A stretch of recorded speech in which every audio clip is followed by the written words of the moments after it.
ఉన్న బంగారాన్ని విడిపించి ఆ రోజు ఆన్లైన్ రేటుకే మేము కొంటాం. Sharma gold company.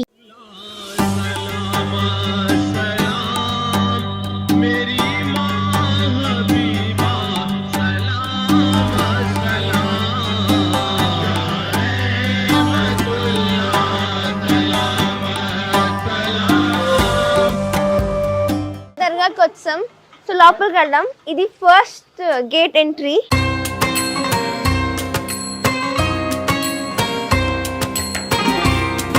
సో ఇది సెకండ్ గేట్ ఎంట్రీ. సో ఇక్కడికి రావాలి. సో మ్యాక్సిమం చెప్పులు అందరూ ఇక్కడే వదిలేస్తారు. మేము ఇక్కడే వదులుతాం చెప్పులు. ఇక్కడ చాలా ఐటమ్స్ ఉన్నాయి. ఇక్కడ నుంచి ఐటమ్స్ పూజకి తీసుకెళ్తారు. ఇంకా లోపలికి వెళ్తే షాపులు చాలా ఉన్నాయి. ఇక్కడ 1-2 షాపులు కాదు, చాలా షాపులు ఉన్నాయి. షాపులు తస్బీలు కూడా ఉన్నాయి. చాలా మంది కూర్చొని తస్బీ ఎలా చదువుకుంటూ ఉంటారు.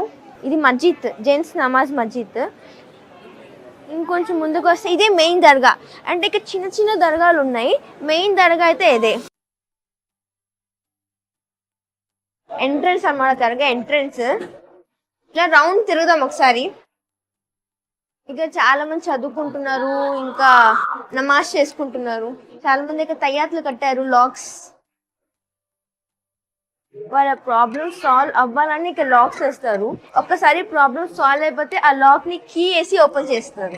నార్మల్ గా అయితే లేడీస్ కి లోపల ఎంట్రీ లేదు. సో లేడీస్ ఇక్కడ నుంచి చూసి ఆ సమాధిని చూసి ప్రే చేసుకుంటుంటారు. లోపల అమ్మ నాన్న సమాధి ఉంది, ఇక్కడ నుంచి చూసి ప్రే చేసుకుంటూ ఉంటారు. లోపల ఓన్లీ జెంట్స్ కి అలౌ. ఇక ఇన్ఫ్రాస్ట్రక్చర్ కూడా చూసారా ఎంత గ్రాండ్ గా ఉన్నాయో.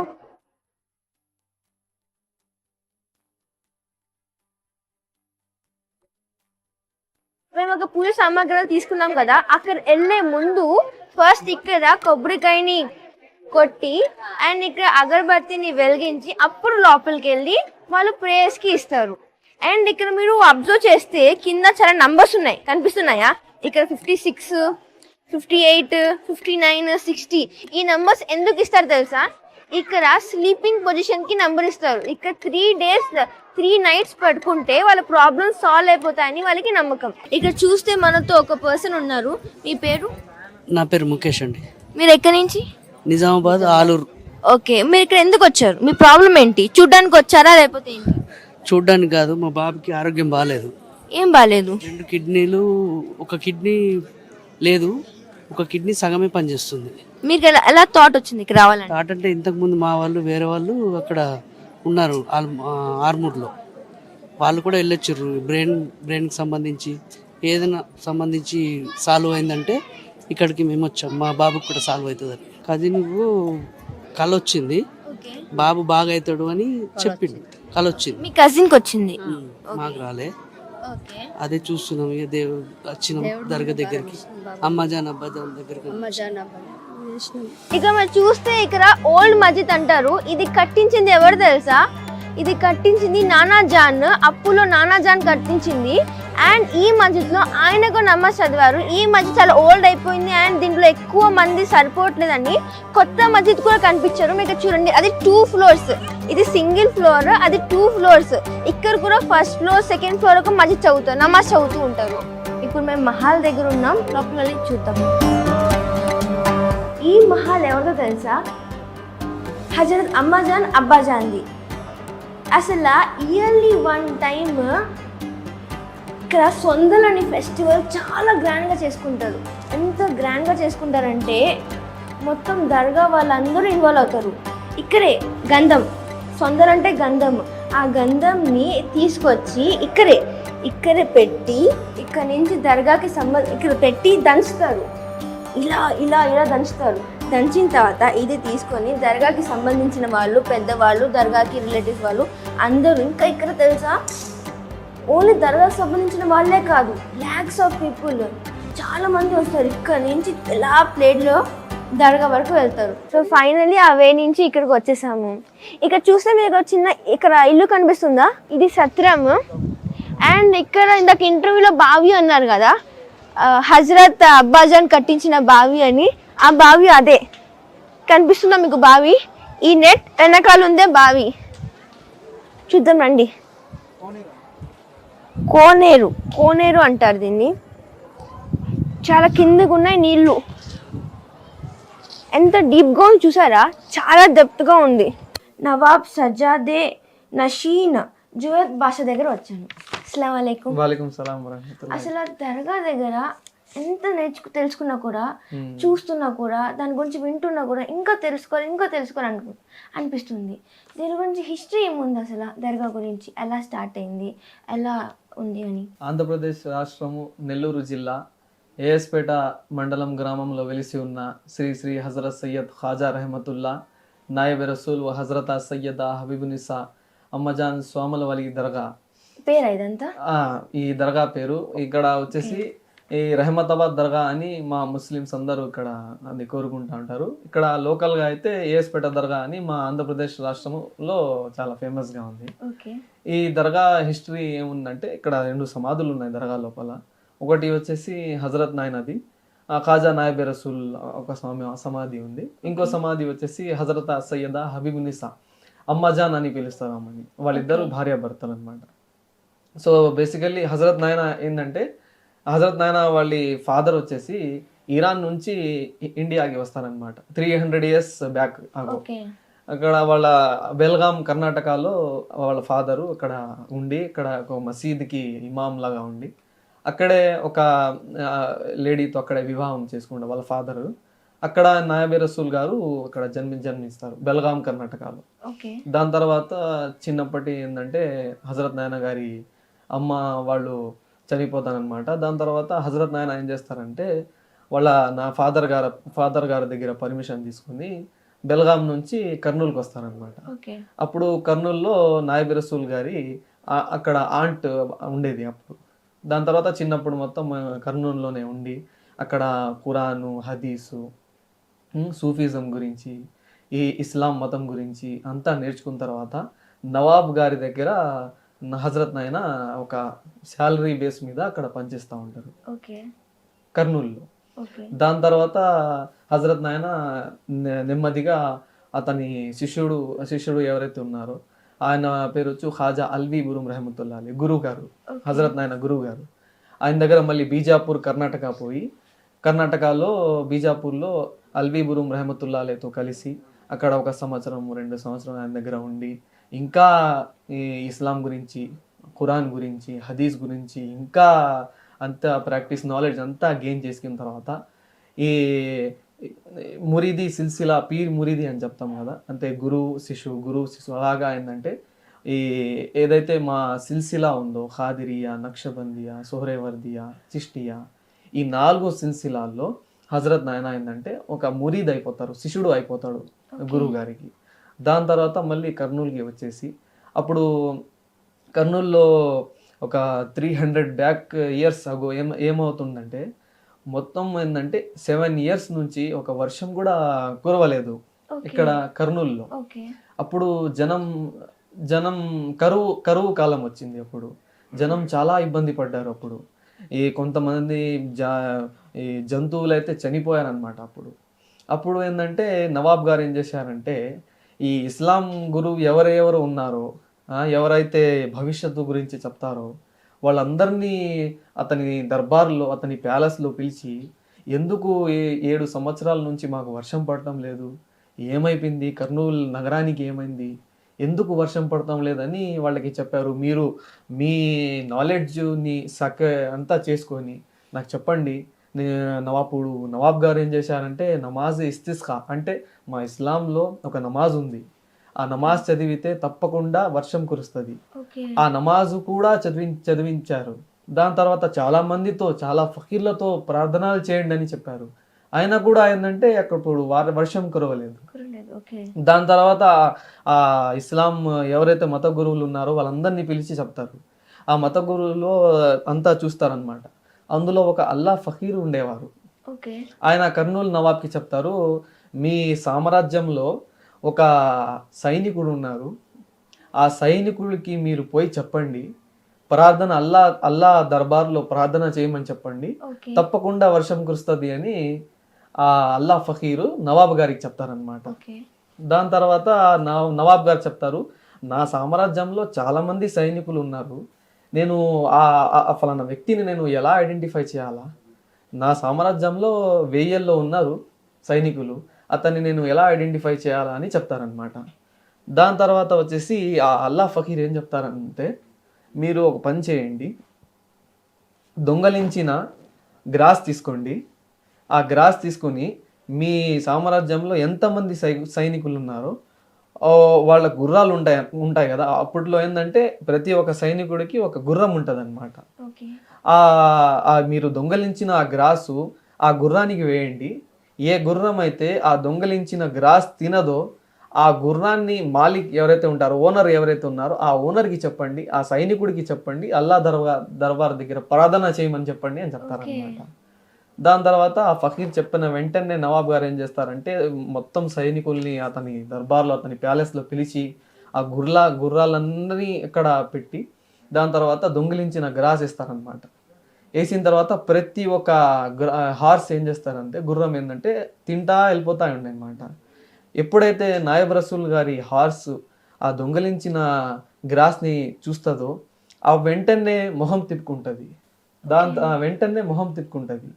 అది చూసి ఈ ఫలానా ఈ గుర్రం ఎవరిది, ఇతని ఓనర్ ఎవరు, ఐడెంటిఫై చేయండి అని చెప్తే ఈ ఫలానా గుర్రం వచ్చేసి ఫలానా ఖాజా నాయబ్ రసూల్ గారి గుర్రం ఇది అని అప్పుడు తెలిసిన వెంటనే రాత్రి 1 గంటకి అప్పుడు కర్నూలు నవాబ్ అలఫ్ ఖాన్ ఆయన ఏనుగు పైన కూర్చొని ఆ నాయబ్ రసూల్ గారి ఖీమె దగ్గర పోతారనమాట.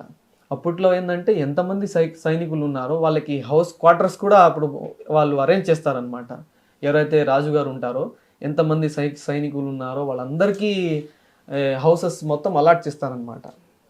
ఆ రాత్రి 1 గంటకి నవాబ్ గారు ఏంటంటే ఏనుగు పైన నుంచి వెళ్ళి ఆ హజరత్ నాయన ఎక్కడ అయితే క్వార్టర్స్ ఉందో ఆడిపోయి హజరత్ నాయన కాళ్ళ దగ్గర పడిపోతారనమాట.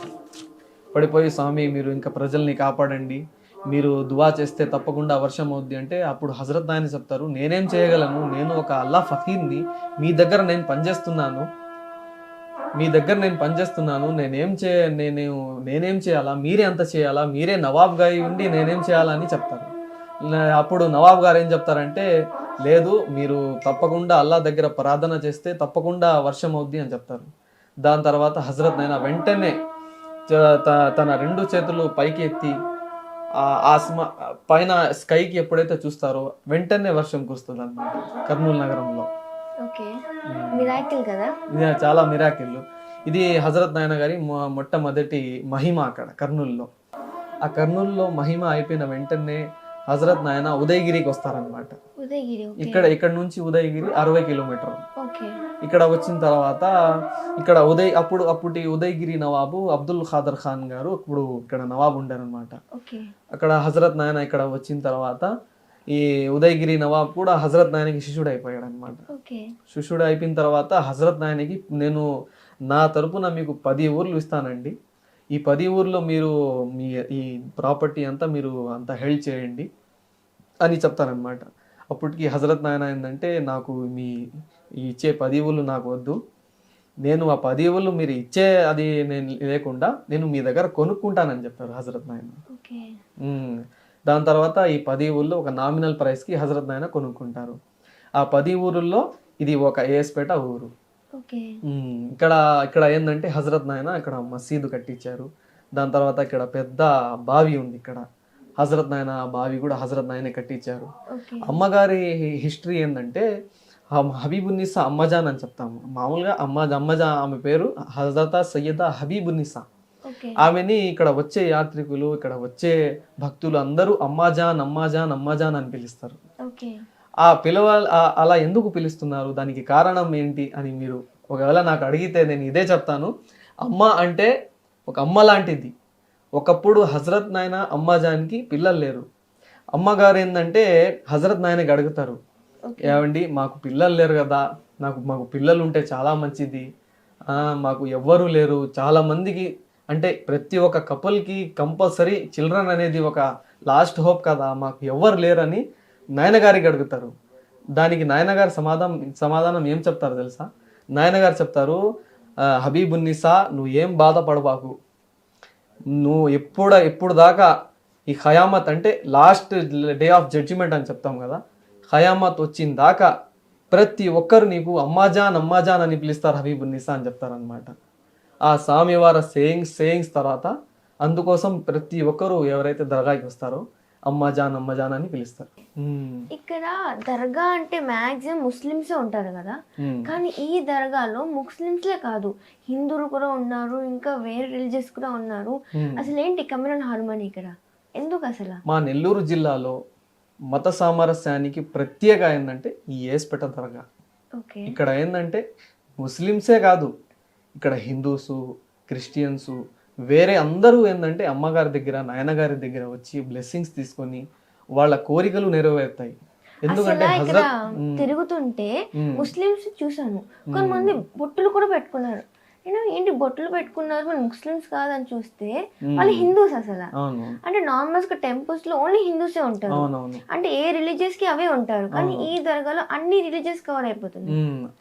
దీని ఆన్సర్ ఏంటంటే హజరత్ నాయన ఏంటంటే కేవలం ముస్లిమ్స్కే దయా కరుణ చూపెట్టడం లేదు, ప్రతి ఒక్క కమ్యూనిటీకి ఎవరైతే వాళ్ళు బిలాంగ్ చేస్తారో వాళ్ళందరికీ ఏవైనా రోగాలు కానివ్వండి, ఈ శారీరకంగా కానివ్వండి, మానసికంగా కానివ్వండి, లేకుంటే వాళ్ళకి ఫిజికల్గా కానివ్వండి, ఎవరైతే ఈ జబ్బులు ఏమైనా ఉంటాయో వాళ్ళకి క్యాన్సర్ కానివ్వండి, హార్ట్ పేషెంట్స్ కానివ్వండి, ఎవరికైతే దయ్యాలు భూతాలు ఇవన్నీ ఉంటాయి కదా, వాళ్ళ కేవలం ముస్లిమ్సే కాదు హిందూస్కి కూడా ఇక్కడ వచ్చి దర్గా దగ్గర పండుకొని నాయన దగ్గర ఉండి నాయన గారి ఆశీర్వాదం తీసుకున్న తర్వాత చాలామందికి క్యూర్ అయిందన్నమాట. ఆ నమ్మకంతోనే హజరత్ నాయన కేవలం ముస్లిమ్స్కే కాదు, ప్రతి ఒక్క పేదవాడైతే కానీ ఎవరైతే బాధతో ఉన్నారో వాళ్ళకి నాయనగారి ఆశీస్సులు కావాలా, తప్పకుండా వాళ్ళకి చేయాలా అని ఒక ఉద్దేశంతో హజరత్ నాయన ప్రతి ఒక్క కమ్యూనిటీ వాళ్ళపైన హజరత్ నాయన గారి మహిమ